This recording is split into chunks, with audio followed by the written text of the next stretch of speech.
Boa tarde, Brasil. Boa noite, Itália e outros lugares do mundo. Será que eu tô em direto aqui? Olha, acho que sim. Já tem gente interagindo, olha só. Bom, pessoal, primeiramente, muito obrigado quem está acompanhando. Espero que esteja dando para ouvir bem. Se não tiver, me avisem que eu vejo o que dá para fazer. Essa é a minha primeira live e eu resolvi fazer ela para comentar um pouco sobre essa hashtag #DeportaGreenwald. Pensei em fazer isso por vários motivos.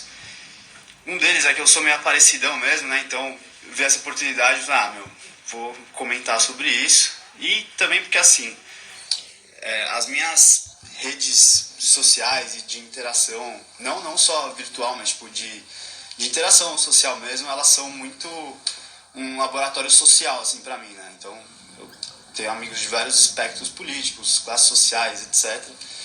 E eu vi esse negócio da hashtag #DeportaGreenwald e vi que isso, assim, à mesma medida que a internet democratiza o acesso a esse conhecimento, é importante que esses conteúdos sejam verídicos, tenham embasamento científico, em fatos jurídicos, enfim, em conteúdos jurídicos. E eu achei que era interessante comentar nessa linha, inclusive, porque imagino que isso possa ter criado alguma curiosidade sobre a possibilidade de fato deportar e até aflição, né? Será que o Glenn Greenwald, que é o jornalista do The Intercept, que está no centro dessa questão do vaza-jato, pode ser deportado? Será que ele pode continuar exercendo as funções dele de jornalista no exterior? Enfim, e com base no meu conhecimento em legislação migratória e todas essas questões de migração, eu vim aqui compartilhar um pouco com vocês. Essa é a primeira vez que eu estou fazendo isso. Até fiz um cabelinho aqui, todo chique, né? E então eu espero que vocês tragam comentários, tragam dúvidas, tragam críticas para que eu possa ir melhorando, inclusive até sugestões de temas que vocês gostariam de ouvir comentados aqui.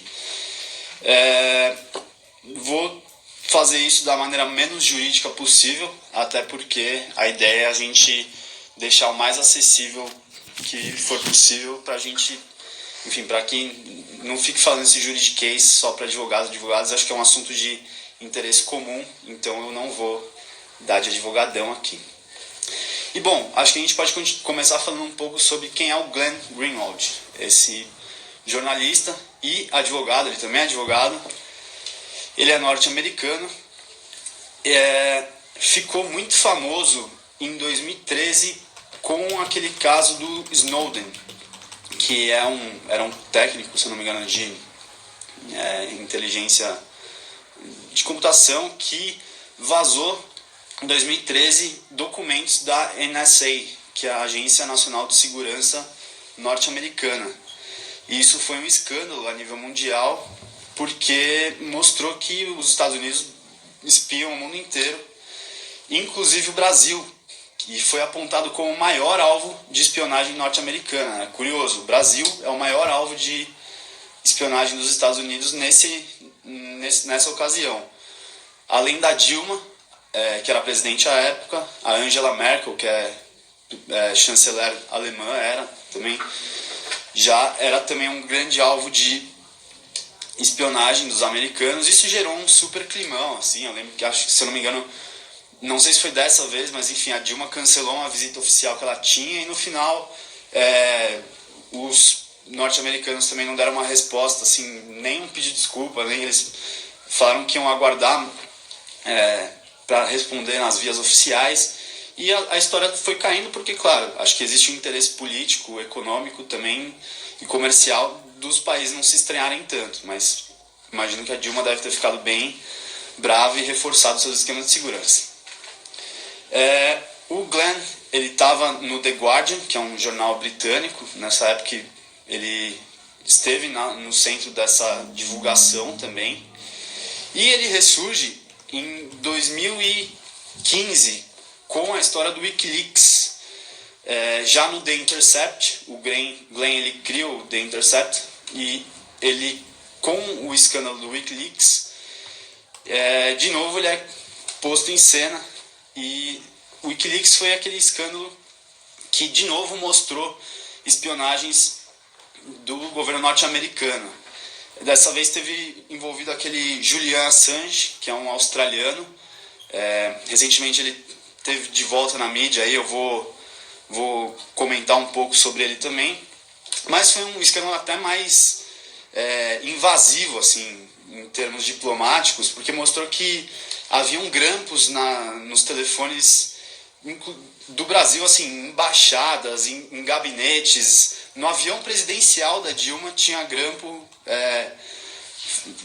enfim, vendo todas as conversas dela, e claro, isso pegou super mal de novo, né? O Assange, esse escândalo não afetou só o Brasil, teve um impacto mundial. Bebe uma aguinha aqui. Manda um salve pra galera do Jiu-Jitsu. Aí, galera do Jiu-Jitsu da São Fran e dos outros times também, tamo junto.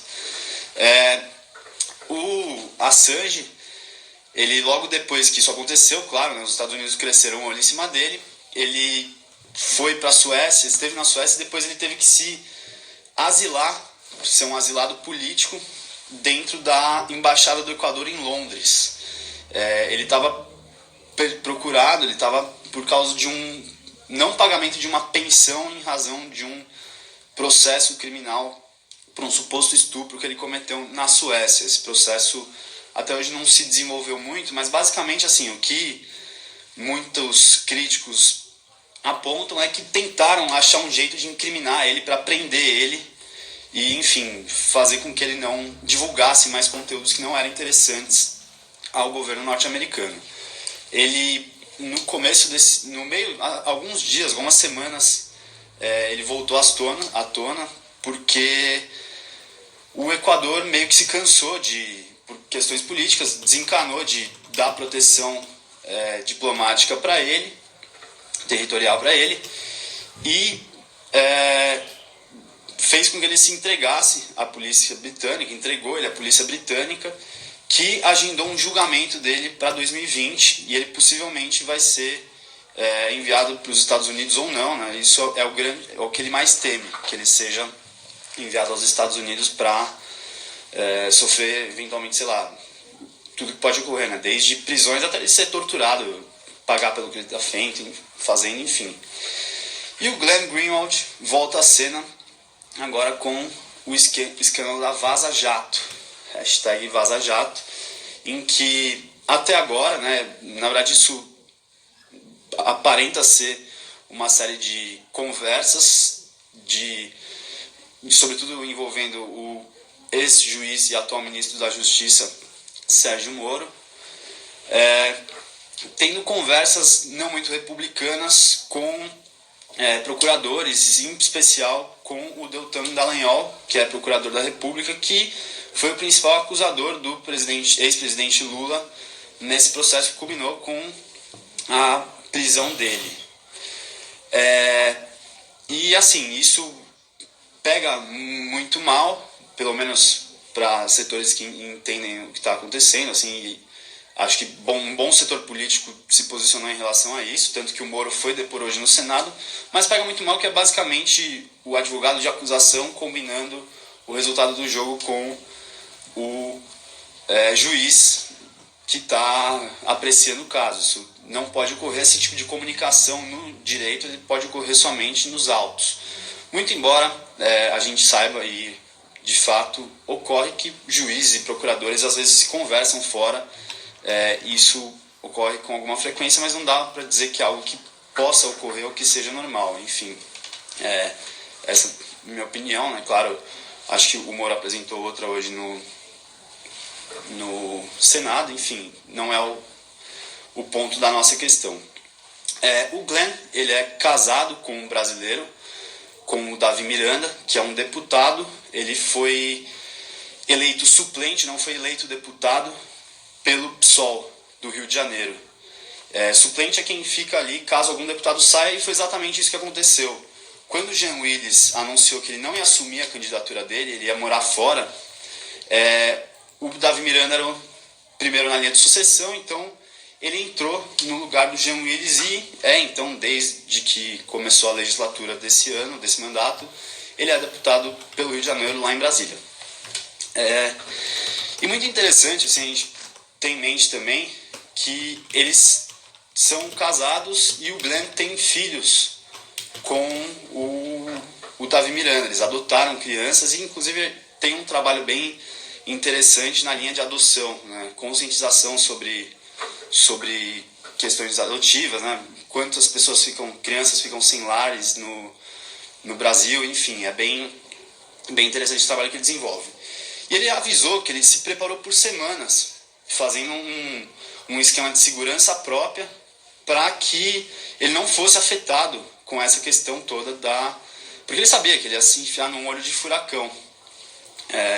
Então, justamente, ele fez várias medidas de segurança, né? O Glenn, inclusive, já foi alvo de roubos, de furtos estratégicos. Assim, uma vez invadiram o apartamento dele e qual gel uso no cabelo.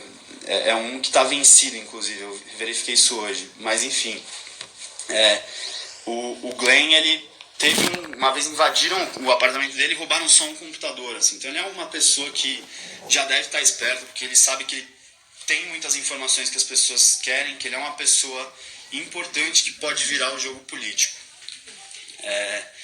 E aí, bom, acho que é importante falar um pouco do que é a deportação. Deportação é um dos processos de retirada compulsória que uma pessoa pode ter do Brasil, um imigrante pode ter do Brasil, né? Brasileiros natos não podem ser retirados do Brasil. Qualquer coisa que eles façam, por pior que ocorra, essa pessoa brasileira é julgada aqui. Então, é um processo de retirada compulsória que acontece através de instaurações mesmo de um processo administrativo. Isso, em termos jurídicos, não é só o presidente chegar e falar, tira esse cara aí, não. Tem todo um procedimento, isso vai correndo, o Glenn poderia se defender disso, seria julgado, enfim. E ele só ocorre com quem está em estado irregular, ou seja, pessoas que não estão regularizadas em termos migratórios, que não é o caso do Glenn. O Glenn, ele está no Brasil há muitos anos, ele é casado, ele tem filhos aqui, e ele está regularizado por reunião familiar. Eu gosto de falar sempre nas minhas palestras que que o amor é um dos principais fatores de imigração que existem, né? E de fato, assim, a gente vê que muitas das regularizações migratórias, elas ocorrem em função de pessoas casarem com nacionais de um país, de ter filho naquele país, né? É o caso do Glenn. Ele casou com um brasileiro, tem filhos brasileiros, então ele se regulariza em função disso. A deportação, ela pode ocorrer para o país de origem da pessoa, nesse caso, para os Estados Unidos, ou então para outro que aceite esse deportado. E a legislação brasileira impede que a pessoa seja deportada para um país onde a integridade dela ou a vida estejam ameaçadas. O que também traz a questão do Glenn ser deportado para os Estados Unidos, né? Muito provável que o governo norte-americano não queira o bem dele, pelo contrário, tenha um interesse grande em ter o Glenn com eles para prender, para evitar que ele cause mais mal-estar em função desse vazamento de informações que não são interessantes ao governo norte-americano. Eu vou até pegar um negócio aqui, porque eu estou vendo várias dúvidas, multitasking aqui, eu vou anotando e depois eu vou respondendo. Se eu perder, vocês me ajudem a voltar elas aqui. Estou vendo o pessoal do ProMigra Online, muito bom, pessoal. Então, assim, já coloque em xeque essa questão dele ser deportado para os Estados Unidos, porque ele possivelmente estaria ameaçado lá. O governo norte-americano tem muito interesse que o Glenn não continue vazando informações deles, né? Então, é muito provável que ele não seja deportado para os Estados Unidos se ele for deportado. Talvez teria que ter um acordo para ver que outro país receberia ele. Mas tem essa questão dele não estar irregular, então ele já não pode ser deportado. Isso não significa, porém, que deportação é a única forma de tirar o Glenn do Brasil, ou um migrante do Brasil. A gente vai falar também sobre o que é extradição e expulsão. Mas antes disso, eu acho interessante colocar aqui uma exceção que o decreto que fala da lei de imigração, que regula a lei de imigração, coloca.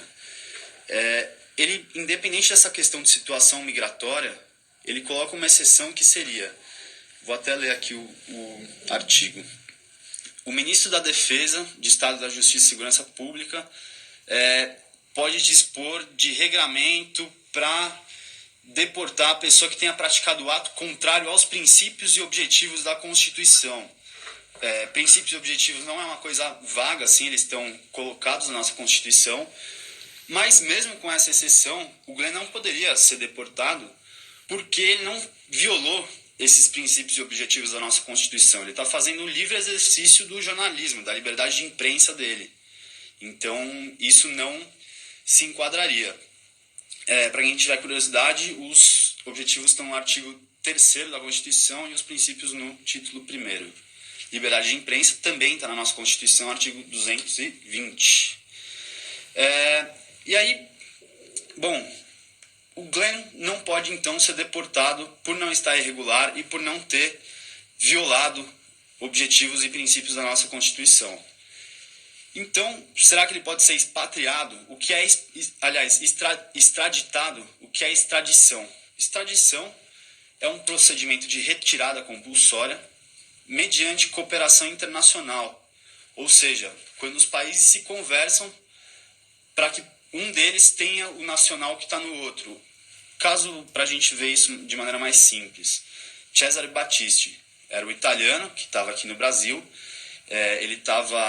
Ele foi aceito pelo governo Lula, e isso mesmo internacionalistas lulistas criticam muito, né? Falam que foi um erro do governo Lula ter aceito o Cesare Battisti como asilado político.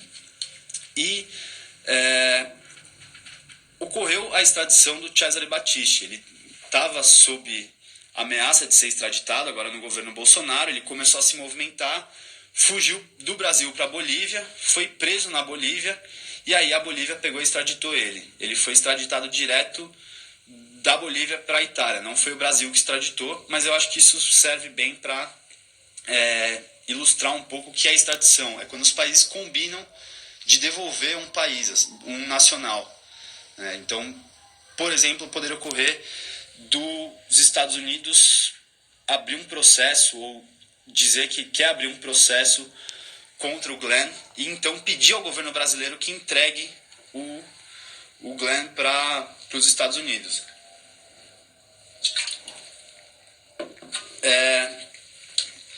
E aí eu acho interessante que a nossa Constituição traz um ponto curioso, que ela veda a extradição por crime político ou de opinião. Então isso já daria um certo respaldo para o Glenn também. Ele não seria extraditado, seria assim, claro, uma anomalia, mas a gente tem que considerar essas anomalias porque a gente está em tempos anômalos. Mas isso seria vedado pela Constituição porque, enfim, ele está exercendo liberdade de opinião, não é nenhum crime político, não é nenhum crime comum, enfim. E aí, por fim, existe o que a gente chama de expulsão, que é a última dessas 3 medidas de retirada compulsória, né? Tem a deportação, extradição. Expulsão, ela é a retirada compulsória conjugada com medida de impedimento de reingresso. Então, você, além de expulsar a pessoa, você impede que ela retorne por tempo determinado. E isso ocorre em vários casos. Talvez a que mais ocorra de todas as outras. Muito embora a gente não fala, a gente se refere quando as pessoas vão sair do país de maneira compulsória, a gente fala em deportação, extradição, mas a expulsão talvez seja o caso mais comum de todos. E ela pode ocorrer por diversos fatores. Acho que o mais comum é quando os migrantes cumprem pena no Brasil ou cometem algum crime aqui e aí, em vez de cumprir pena, que eles são expulsos para cumprirem pena no país de origem, ou não, ou só devolvidos mesmo. Mas um ponto curioso é a expulsão ela é vedada caso o expulsando tenha filho ou qualquer pessoa com dependência socioeconômica dela, independente do filho ter nascido antes ou depois do fato que origina a expulsão. Então vamos supor que se o Glenn não tivesse as crianças adotadas, se ele adotasse uma criança hoje depois que foi determinada a expulsão dele, ele ainda assim não poderia ser expulso. Isso aparece no artigo 55 da nossa lei de imigração. Também para cônjuge, não é apenas caso de filho, mas cônjuge sem discriminação alguma. Muito interessante que a gente fala em sem discriminação alguma para ressaltar que não é só a família tradicional brasileira, mas também casais homoafetivos, enfim, dos mais variadas formas de amor. Tô vendo umas tretas no comentário aqui, enfim, perdi várias, se vocês puderem voltar eu comento aqui, mas enfim, acho que o que a gente conclui disso é que sob esses cenários normais, o Glenn não pode ser expulso, deportado ou extraditado, ele não atende a nenhum dos requisitos para isso, e ele tem garantias na lei que impediriam que ele fosse deportado. Estão perguntando aqui das minhas meias. Minhas meias, hoje eu tô com essa aqui. Ai meu Deus. Essa aqui tem um trevo de 4 folhas da Guinness, que eu comprei durante o St. Patrick's Day lá na Irlanda, em Dublin, porque era a minha primeira live, eu achei que eu precisava de um pouco de sorte, e também porque é véspera de feriado, né, chegando aí o fim do expediente, então eu achei que combinava uma de cerveja com sorte. E bom, acho que a gente pode comentar um pouco mais também sobre como o Brasil lida com extradição, deportação e expulsão. Eu não tenho dados recentes sobre isso, porém, em 2016, o sociólogo Alex Vargem fez uma palestra para o ProMigra, que é o grupo que eu faço parte, e ele trouxe dados da Polícia Federal de expulsão e dessas medidas de retirada compulsória. E acho muito interessante a gente observar que assim, o Brasil ele retira muito poucas pessoas do país. Esse número gira em torno de 200 a 250 pessoas que são expulsas, deportadas ou extraditadas por ano. Isso por uma razão muito simples. É muito caro você retirar pessoas do país. Pensem comigo que para tirar essa pessoa do país, você tem que pegar e pagar uma passagem aérea para o destino dela. Então, já tem um custo altíssimo aí. Além disso, você tem que pagar um agente de Polícia Federal, a diária desse agente de Polícia Federal que tem que ir, garantir que ela chegue ao destino final e volte, né? Tem a volta do policial. Vejam vocês que se é para uma cidade que não tem voo todo dia, muitas vezes você vai ter que pagar mais de uma diária para esse policial federal e além disso, às vezes até pagar um hotel para ir lá. Então você está pagando o avião da pessoa que está sendo retirada, as diárias e estadia e o avião de um policial federal. Isso é muito caro, sai caríssimo para o governo federal expulsar, deportar ou extraditar pessoas. Então, e claro, também, então pega todo mundo que o Brasil quer extraditar, enfia num avião, bota um agente e faz isso uma vez só. Isso não pode ocorrer.